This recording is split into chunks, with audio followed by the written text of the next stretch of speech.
Hello everyone, welcome to Jyotsna study zone. Friends, आप सब कैसे हैं? आई होप कि आप सब अच्छे होंगे। तो जैसा कि आप सभी को पता है कि हम सब मिलकर UP TGT exam music subject की प्रिपरेशन कर रहे हैं। इसका हम लोग पीवाईक्यू सॉल्व कर रहे हैं। इस कड़ी में हम लोगों ने 2000 से लेके 2005 तक के क्वेश्चंस को सॉल्व कर लिया है। अब हम जो सॉल्व कर रहे हैं वो 2009 के क्वेश्चन पेपर को सॉल्व कर रहे हैं, जिसका हम लोगों ने लास्ट वीडियो में फर्स्ट पार्ट सॉल्व कर लिया था। आज के सेशन में हम 2009 में हुए क्वेश्चन पेपर का सेकंड पार्ट सॉल्व करेंगे और सीरीज़ के अकॉर्डिंग ये सीरीज़ नंबर 27 होगी। तो चलिए बिना टाइम वेस्ट किए हम स्टार्ट करते हैं अपने आज के सेशन को। और सेशन को स्टार्ट करने से पहले अगर आप चैनल पर नए हैं तो प्लीज़ चैनल को सब्सक्राइब कर दीजिए और बेल आइकन को प्रेस कर दीजिए, जिससे कि चैनल पर आने वाली सभी इन्फॉर्मेशंस सबसे पहले आपको मिले। इसके साथ ही साथ आप ज्योत्सना स्टडी जोन के व्हाट्सएप चैनल, इंस्टाग्राम चैनल और टेलीग्राम चैनल से भी जुड़ सकते हैं। तो चलिए हम स्टार्ट करते हैं अपने आज के सेशन को। लास्ट क्लास में हम लोगों ने 25 तक के क्वेश्चंस को सॉल्व कर लिया था। आज की क्लास में हम क्वेश्चन नंबर 26 से स्टार्ट करेंगे। तो हमारा पहला क्वेश्चन है, पंडित ओमकार नाथ ठाकुर किनके शिष्य थे? पंडित भातखंडे जी के, पंडित विष्णु दिगंबर जी के, इचल करण जी करके या बखले बुआ के? पंडित ओमकार नाथ ठाकुर जी पंडित विष्णु दिगंबर पलुस्कर के शिष्य थे। इसका राइट आंसर ऑप्शन 2 हो जाएगा, विष्णु दिगंबर।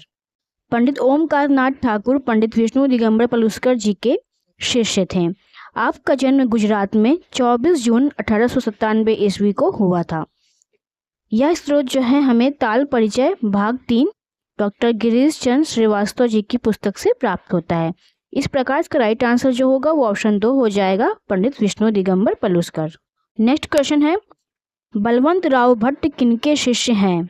पंडित भातखंडे जी के, विष्णु दिगंबर के, ओमकार नाथ ठाकुर जी के या विनायक राव पटवर्धन जी के? बलवंत राव भट्ट विनायक राव पटवर्धन के शिष्य हैं। इसका राइट आंसर ऑप्शन 4 हो जाएगा, विनायक राव पटवर्धन। बलवंत राव भट्ट विनायक राव पटवर्धन के शिष्य हैं। यह स्रोत हमें ताल परिचय भाग 3 से प्राप्त होता है, जो कि डॉक्टर गिरीश चंद्र श्रीवास्तव जी के द्वारा लिखित पुस्तक है। तो इसका राइट आंसर ऑप्शन 4 हो जाएगा, विनायक राव पटवर्धन। नेक्स्ट क्वेश्चन है, राग विज्ञान के लेखक का नाम क्या है? पंडित ओमकार नाथ ठाकुर, पंडित विनायक राव पटवर्धन, पंडित देवधर या इनमें से कोई नहीं? राग विज्ञान पुस्तक के लेखक पंडित विनायक राव पटवर्धन जी हैं। इसका राइट आंसर ऑप्शन 2 हो जाएगा, पंडित विनायक राव पटवर्धन। राग विज्ञान के लेखक पंडित विनायक राव पटवर्धन जी हैं। इनको 1972 ईस्वी में पद्म भूषण की उपाधि से विभूषित किया गया था। यह स्रोत हमें ताल प्रभाकर प्रश्नोत्तरी से प्राप्त होता है। तो इस प्रकार इसका राइट आंसर ऑप्शन 2 हो जाएगा, विनायक राव पटवर्धन। नेक्स्ट क्वेश्चन, कर्नाटक पद्धति में मुख्य ताल कितनी है? 5, 7, 9 या 11? इस क्वेश्चन का आंसर तो आप सभी को पता होगा कि कर्नाटक पद्धति में मुख्य तालें 7 मानी जाती हैं। इसका राइट आंसर ऑप्शन 2 हो जाएगा। कर्नाटक पद्धति में मुख्य 7 तालें होती हैं, ध्रुव, मठ, रूपक, झंप, त्रिपुट, अट और एक। प्रत्येक जाति में लघु का मान परिवर्तित होने से जाति भेद के अनुसार 35 ताल तथा गति भेद के द्वारा 175 तालों का निर्माण होता है। यह स्रोत भारतीय संगीत एक ऐतिहासिक विश्लेषण स्वतंत्र शर्मा जी की लिखित पुस्तक में मिलता है। तो इस प्रकार इसका राइट आंसर ऑप्शन 2 हो जाएगा, 7। नेक्स्ट क्वेश्चन, ये जो स्वरावली दी हुई है ये किस राग का अंश है? मुल्तानी, तोड़ी, भैरवी या आसावरी? दी हुई स्वरावली तोड़ी राग का अंश है। इसका राइट आंसर ऑप्शन 2 हो जाएगा, तोड़ी। मुल्तानी राग के आरोह में ऋषभ नहीं लगता। भैरवी राग का वादी स्वर मध्यम होता है। इस बोल समूह में माँ का प्रयोग नहीं है, अतः यह बोल समूह भैरवी राग का नहीं है। आसावरी राग में रे स्वर जो है शुद्ध होता है, इसलिए यह स्वर आसावरी राग का भी नहीं है, अतः यह स्वर समूह तोड़ी राग का है। और यह जो हमें स्रोत मिलता है वो मधुर स्वर लिपि संग्रह भाग 2 डॉक्टर हरीश चंद्र श्रीवास्तव जी के द्वारा लिखित पुस्तक में मिलता है। तो इस प्रकार इसका राइट आंसर ऑप्शन 2 होगा, तोड़ी। नेक्स्ट क्वेश्चन, यह स्वरावली किस राग में गाई जाती है? तोड़ी राग में, मुल्तानी राग में, भैरवी राग में या रामकली राग में? तो यह जो स्वरावली है वो मुल्तानी राग में गाई जाती है। इसका राइट आंसर ऑप्शन 2 हो जाएगा, मुल्तानी। तोड़ी राग में शुद्ध मध्यम का प्रयोग होता है। भैरवी राग के आरोह में कोमल ऋषभ और गंधार का प्रयोग होता है। रामकली राग के आरोह में कोमल ऋषभ लगता है, इसलिए यह बोल समूह मुल्तानी राग का है। यह स्रोत हमें राग शास्त्र भाग 2 से प्राप्त होता है। इसका राइट आंसर जो होगा वो ऑप्शन 2 हो जाएगा, मुल्तानी। फ्रेंड्स, आपको ये क्वेश्चंस कैसे लग रहे हैं, ये क्लास कैसी लग रही है, हमें कमेंट बॉक्स में ज़रूर से बताइएगा। और इस वीडियो को एक लाइक कीजिएगा और चैनल को सब्सक्राइब जरूर से कर दीजिएगा। इसे अपने दोस्तों में शेयर भी जरूर से कीजिएगा, जिससे कि वो सब भी इस क्लास का बेनिफिट ले सके। चलिए हम नेक्स्ट क्वेश्चन को देखते हैं। नेक्स्ट क्वेश्चन है, चार ताल किस गायकी की ताल है? ध्रुपद, ख्याल, ठुमरी या टप्पा? चार ताल जो है वो ध्रुपद गायकी की ताल है। इसका राइट आंसर ऑप्शन 1 हो जाएगा, ध्रुपद। ध्रुपद वीर रस प्रधान गायन शैली है। उसी के आधार पर चार ताल के ठेके की रचना हुई है, जो कि संगत में ध्रुपद गायकी को रसपूर्ण बनाता है। यह स्रोत हमें भारतीय संगीत वैज्ञानिक विश्लेषण डॉक्टर स्वतंत्र शर्मा जी की पुस्तक से प्राप्त होता है। तो इस प्रकार इसका राइट आंसर ऑप्शन 1 हो जाएगा, ध्रुपद। नेक्स्ट क्वेश्चन है, टप्पा किस घराने की विशेषता है? ग्वालियर, आगरा, दिल्ली या बनारस? वैसे इस क्वेश्चन का जो आंसर है वो इन चारों ऑप्शंस में ही नहीं है। इन चारों ऑप्शंस में ही इसके आंसर नहीं है, क्योंकि इसका राइट आंसर जो होगा वो पंजाब होना चाहिए। ये तो आप सबको भी पता है कि टप्पा पंजाब घराने की विशेषता है। लेकिन एग्जाम्स में ऐसे क्वेश्चंस आपको देखने को जरूर से मिलेंगे जिसमें जो है भ्रम की स्थिति रहेगी। तो हमें तो कुछ ना कुछ आंसर करना ही होगा। तो इस ऑप्शंस के अकॉर्डिंग ही हमें आंसर करना है। तो इस ऑप्शन के अकॉर्डिंग अगर हम देखें तो इसका राइट आंसर बनारस हो जाएगा। टप्पा बनारस घराने की विशेषता है। ख्याल गायकी के बाद टप्पा गायकी का प्रचार हुआ और टप्पा गायकी का आविष्कार मियां सौरी ने किया था। यह स्रोत हमें भारतीय संगीत वैज्ञानिक विश्लेषण से प्राप्त होता है। तो इसका राइट आंसर जो होगा वो ऑप्शन 4 हो जाएगा, बनारस, इस पुस्तक के अकॉर्डिंग। नेक्स्ट क्वेश्चन, कहाँ की ठुमरी प्रसिद्ध है? ग्वालियर की, आगरा की, दिल्ली की या बनारस की? तो ठुमरी जो है वो बनारस की प्रसिद्ध है। इसका राइट आंसर ऑप्शन 4 हो जाएगा, बनारस। बनारस घराने की ठुमरी प्रसिद्ध है। ठुमरी चंचल प्रकृति की गायन शैली होती है। इसके साथ मुख्यतः दीपचंदी, झपताल बजाई जाती है। वर्तमान समय में शोभा गुरटू, सविता देवी, गिरिजा देवी व्यास आदि प्रसिद्ध ठुमरी गायिका हैं। यह जो स्रोत है हमें भारतीय संगीत वैज्ञानिक विश्लेषण से प्राप्त होता है। इस प्रकार इसका राइट आंसर ऑप्शन 4 हो जाएगा, बनारस। नेक्स्ट क्वेश्चन, सविता देवी किसके लिए प्रसिद्ध हैं? ध्रुपद के लिए, ख्याल के लिए, ठुमरी के लिए या टप्पा के लिए? जैसा कि अभी हमने पहले के क्वेश्चन में देखा कि सविता देवी जो है ठुमरी के लिए प्रसिद्ध हैं, तो उसका राइट आंसर भी जो है ठुमरी हो जाएगा।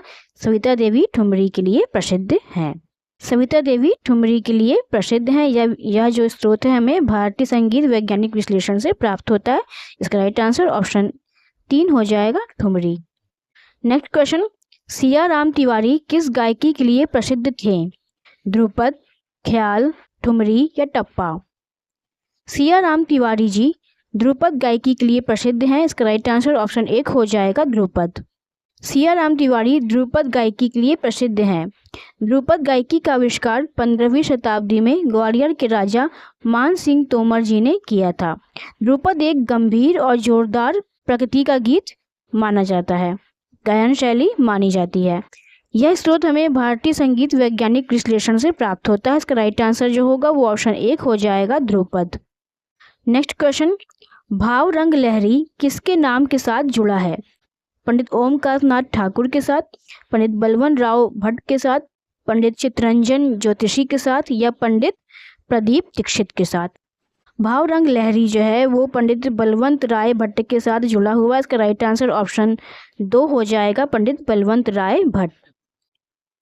ख्याति प्राप्त कलाकार जिन्होंने अपना जीवन संगीत के प्रति समर्पित किया है, उनके नाम के आगे कोई ऐसी उपाधि जोड़ दी जाती है जो उनके संगीत की विशिष्ट शैली को दर्शाता है। पंडित बलवंत राव भट्ट जी के साथ भावरंग लहरी उपाधि को जोड़ा गया है और यह जो स्रोत है हमें भारतीय संगीत वैज्ञानिक विश्लेषण से प्राप्त होता है। इस प्रकार इसका राइट आंसर जो होगा वो ऑप्शन 2 हो जाएगा, पंडित बलवंत राव भट्ट। नेक्स्ट क्वेश्चन, प्रणव भारती के लेखक का नाम है पंडित ओमकार नाथ ठाकुर, पंडित बलवंत राय भट्ट, पंडित रामाश्रय झा या पंडित प्रदीप दीक्षित। प्रणव भारती के लेखक पंडित ओमकार नाथ ठाकुर जी हैं। इसका राइट आंसर ऑप्शन 1 हो जाएगा, पंडित ओमकार नाथ ठाकुर। प्रणव भारती पुस्तक के लेखक पंडित ओमकार नाथ ठाकुर जी हैं। इनके गुरु पंडित विष्णु दिगंबर पलुस्कर जी हैं। ओमकार नाथ ठाकुर जी की प्रमुख पुस्तकों में प्रणव भारती तथा संगीतांजलि विशेष उल्लेखनीय है। यह स्रोत हमें भारतीय संगीत वैज्ञानिक विश्लेषण से प्राप्त होता है। इस प्रकार इसका राइट आंसर ऑप्शन 1 हो जाएगा, पंडित ओमकार नाथ ठाकुर। नेक्स्ट क्वेश्चन है, कुल कितनी श्रुतियाँ होती हैं? 21, 22, 23 या 24?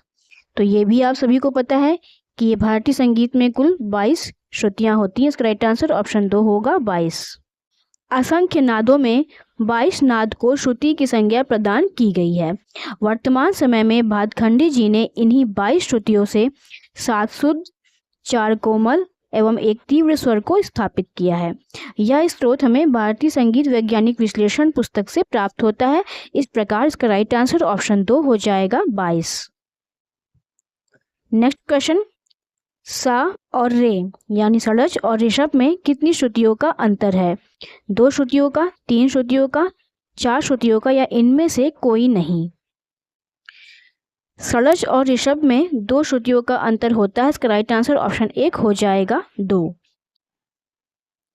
प्राचीन काल में सुसंवाद ऐसे 2 स्वरों में मानते थे जिनकी परस्पर दूरी 9 या 13 श्रुति हो, और विसंवाद ऐसे 2 स्वरों को मानते थे जिनमें 2 स्वरों के बीच 2 श्रुति का अंतर हो, जैसे सा और रे। यह जो स्रोत है हमें भारतीय संगीत वैज्ञानिक विश्लेषण से प्राप्त होता है। इसका राइट आंसर ऑप्शन 1 हो जाएगा, 2। फ्रेंड्स, आपको ये क्लास कैसी लग रही है हमें कमेंट बॉक्स में जरूर से बताइएगा। अगर आपको ये वीडियो पसंद आ रही हो तो प्लीज़ इसको एक लाइक जरूर से कर दीजिएगा और इसे अपने दोस्तों में शेयर भी कर दीजिएगा। नेक्स्ट क्वेश्चन है, बाला साहिब पूंछ वाले किस गायकी के लिए प्रसिद्ध थे? ध्रुपद गायकी के लिए, ख्याल गायकी के लिए, ठुमरी गायकी के लिए या टप्पा गायकी के लिए?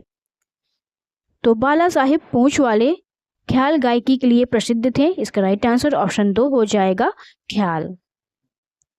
बाला साहिब पूंछ वाले ख्याल गायकी के लिए प्रसिद्ध थे। ग्वालियर घराना ख्याल गायन के लिए प्रसिद्ध है। नत्थन पीर बख्श इस घराने के जन्मदाता माने जाते हैं। यह स्रोत हमें राग परिचय भाग 4 से प्राप्त होता है। इस प्रकार इसका राइट आंसर ऑप्शन 2 हो जाएगा, ख्याल। नेक्स्ट क्वेश्चन, शारना चतुष्टयी सर्वप्रथम किस ग्रंथ से प्राप्त हुआ? संगीत मकरंद से, संगीत दामोदर से, संगीत रत्नाकर से या नाट्यशास्त्र से? शारना चतुष्टयी सर्वप्रथम नाट्यशास्त्र ग्रंथ से हमें प्राप्त हुआ है। इसका राइट आंसर ऑप्शन 4 हो जाएगा, नाट्यशास्त्र। शारना चतुष्टयी सर्वप्रथम नाट्यशास्त्र ग्रंथ से प्राप्त हुआ है। भरत मुनि ने सर्वप्रथम षड्ज मध्यम भाव और षड्ज पंचम भाव की सिद्धि के लिए शारना चतुष्टयी का प्रयोग किया हुआ है। तो इस प्रकार इसका राइट आंसर जो होगा वो नाट्यशास्त्र हो जाएगा। नेक्स्ट क्वेश्चन है, 15 मात्रा की ताल का नाम है आड़ाचार ताल, फरोदस्त ताल, मत्त ताल या पंचम सवारी ताल? आड़ाचार ताल की हम बात करें तो ये 14 मात्रा की ताल हो जाएगी, फरोदस्त 14 मात्रा की ताल हो जाएगी और मत्त जो है वो 18 मात्रा की ताल हो जाएगी। लेकिन पंचम सवारी जो है वो 15 मात्रा की ताल होती है। तो इस प्रकार इसका राइट आंसर ऑप्शन 4 हो जाएगा, पंचम सवारी। 15 मात्रा की ताल का नाम पंचम सवारी है, जिसका बोल या फिर ठेका इस प्रकार से है, धी ना धी धी, कत धी धी ना धी धी ना, ती कृति ना तिर किट तू ना, कत्ता धी धी ना धी धी ना। यह स्रोत हमें ताल परिचय भाग 2 से प्राप्त होता है। तो इस प्रकार इसका राइट आंसर जो होगा वो ऑप्शन 4 हो जाएगा, पंचम सवारी। नेक्स्ट क्वेश्चन है, त्यागराज भारत के किस भाग से थे? उत्तर भाग से, दक्षिण भाग से, पूर्व भाग से या पश्चिम भाग से? त्यागराज जी भारत के पश्चिम भाग से थे। इसका राइट आंसर ऑप्शन 4 होगा, पश्चिम भाग। त्यागराज जी का जन्म कश्मीर में हुआ था तथा आपने संगीत की शिक्षा दक्षिण से प्राप्त की थी और आप दक्षिण भारतीय संगीत के सर्वश्रेष्ठ कलाकार थे। यह स्रोत हमें गायन प्रभाकर प्रश्नोत्तरी से प्राप्त होता है। इसका राइट आंसर जो होगा वो ऑप्शन 4 हो जाएगा, पश्चिम। अगर आपको ये क्लास पसंद आ रही हो तो प्लीज़ क्लास को एक लाइक जरूर से कर दीजिएगा और इसे अपने दोस्तों में शेयर करते चलिएगा। चलिए हम नेक्स्ट क्वेश्चन पे चलते हैं। 15 मात्रा की सवारी ताल को यदि झप ताल में सम से सम तक लिखा जाए तो कौन सी लयकारी होगी? 3/2 की लयकारी, 2/3 की लयकारी, 3/2 की लयकारी, 1/3 की लयकारी या 4/3 की लयकारी? तो 15 मात्रा की सवारी ताल को यदि हम झप ताल में सम से सम तक लिखेंगे तो जो लयकारी बनेगी वो 3/2 की लयकारी बनेगी। इसका राइट आंसर ऑप्शन 2 हो जाएगा, 3/2। 15 मात्रा की सवारी ताल को यदि झप ताल में सम से सम तक लिखा जाए तो यह लयकारी 3/2 अर्थात आड़ की लयकारी बनेगी। सवारी ताल के बोल की 2 मात्रा को 3 मात्रा बनाकर आड़ यानी 3/2 की लयकारी बन जाएगी। यह स्रोत हमें ताल परिचय भाग 4 से प्राप्त होता है। तो इसका राइट आंसर जो है वो ऑप्शन 2 हो जाएगा, 3/2। ये इसको आप 4 नहीं, ये 3 है। ताल परिचय भाग 3 से ये स्रोत हमें प्राप्त होता है। तो इसका राइट आंसर जो होगा वो 3/2 हो जाएगा। नेक्स्ट क्वेश्चन है, प्रारंभ में कितने ग्राम थे? 2, 3, 4 या 5? प्रारंभ में 3 ग्राम थे। इसका राइट आंसर ऑप्शन 2 होगा, 3। प्रारंभ में 3 ग्राम थे, षडज ग्राम, मध्यम ग्राम और गांधार ग्राम। भरत मुनि ने 2 ही ग्राम का वर्णन किया हुआ है, षडज ग्राम और मध्यम ग्राम का, तथा इन्होंने गांधार ग्राम को स्वर्ग का बताया है, यानी कि इन्होंने गांधार ग्राम का लोप कर दिया है। तो इस प्रकार इसका जो राइट आंसर होगा वो ऑप्शन 3 हो जाएगा, ऑप्शन 2 हो जाएगा, 3। यह जो स्रोत है हमें भारतीय संगीत वैज्ञानिक विश्लेषण स्वतंत्र शर्मा जी की पुस्तक से प्राप्त होता है। इसका राइट आंसर ऑप्शन 2 हो जाएगा। नेक्स्ट क्वेश्चन है, कुल मूर्छनाएं कितनी होती हैं? 21, 22। और मुझे नहीं लगता कि मुझे आपको और भी ऑप्शंस दिखाने चाहिए, क्योंकि हम सभी को पता है और आप सभी को भी पता है कि कुल मूर्छनाएं जो होती हैं वो 21 मूर्छनाएं ही होती हैं। तो इसका राइट आंसर ऑप्शन 1 होगा, 21। कुल मूर्छनाएं 21 होती हैं। 3 ग्राम से 21 मूर्छनाएं उत्पन्न होती हैं। एक मूर्छना के अंतर्गत 7 मूर्छना होती हैं। इस प्रकार 7 × 3 = 21 मूर्छनाएं होती हैं। यह जो स्रोत है भारतीय संगीत वैज्ञानिक विश्लेषण स्वतंत्र शर्मा की पुस्तक से प्राप्त होता है। तो इसका राइट आंसर जो होगा वो ऑप्शन 1 हो जाएगा, 21। नेक्स्ट क्वेश्चन, कुल विकृत स्वर कितने होते हैं? 4, 5, 3 या इनमें से कोई नहीं? कुल विकृत स्वर 5 होते हैं, हम सभी को पता है। इसका राइट आंसर ऑप्शन 2 हो जाएगा, 5। विकृत स्वर वे होते हैं जो अपने निश्चित स्थान से ऊपर या नीचे की ओर गाए बजाए जाते हैं। विकृत स्वर 2 प्रकार के होते हैं। पहला होता है कोमल और दूसरा तीव्र। तो कोमल के 4 स्वर, तीव्र के 1 स्वर होते हैं। तो 4 + 1 मिलके 5 विकृत स्वर हो जाते हैं। यह जो स्रोत है हमें भारतीय संगीत वैज्ञानिक विश्लेषण से प्राप्त होता है। तो इसका राइट आंसर जो होगा वो ऑप्शन 2 हो जाएगा, 5। आज के सेशन का सेकंड लास्ट क्वेश्चन है, सभी शुद्ध स्वरों से निर्मित राग है यमन, खमाज, बिलावल या इनमें से कोई नहीं? तो सभी शुद्ध स्वरों से निर्मित राग बिलावल राग होता है। इसका राइट आंसर ऑप्शन 3 हो जाएगा, बिलावल। यमन राग में तीव्र मध्यम का प्रयोग होता है। खमाज राग के आरोह में शुद्ध ऋषभ का प्रयोग नहीं होता और बिलावल राग में सभी शुद्ध स्वरों का प्रयोग होता है। यह स्रोत आशीर्वाद संगीत मालिका महारानी शर्मा जी के द्वारा लिखित पुस्तक में प्राप्त होता है। इस प्रकार इसका राइट आंसर ऑप्शन 3 हो जाएगा बिलावल। आज का लास्ट क्वेश्चन है, राग यमन का संवादी स्वर है म, प, ध, नी, मध्यम, पंचम, धैवत और निषाद। इन चारों में से यमन राग का संवादी स्वर कौन सा है?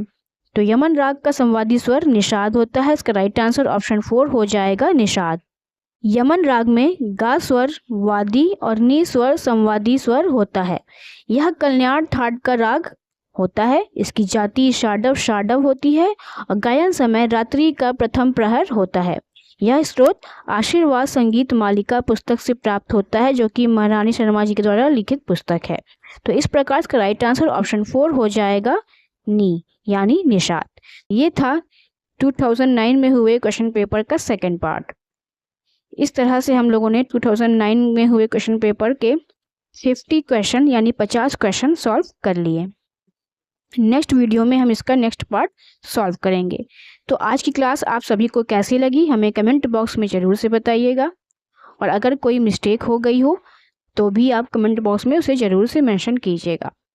अगर अभी तक भी चैनल को आपने सब्सक्राइब नहीं किया हुआ है तो प्लीज़ चैनल को सब्सक्राइब करके बेल आइकन को प्रेस कर दीजिएगा। और इसके साथ ही साथ आप ज्योत्सना स्टडी जोन की व्हाट्सएप चैनल, इंस्टाग्राम चैनल और टेलीग्राम चैनल से भी जुड़ सकते हैं, जहां पर आपको समय समय पर एग्जाम से रिलेटेड इंफॉर्मेशन प्रोवाइड की जाती है। तो चलिए फ्रेंड्स, हम मिलते हैं नेक्स्ट वीडियो में। तब तक के लिए अपनी पढ़ाई को कंटिन्यू करते रहिए। Thank you.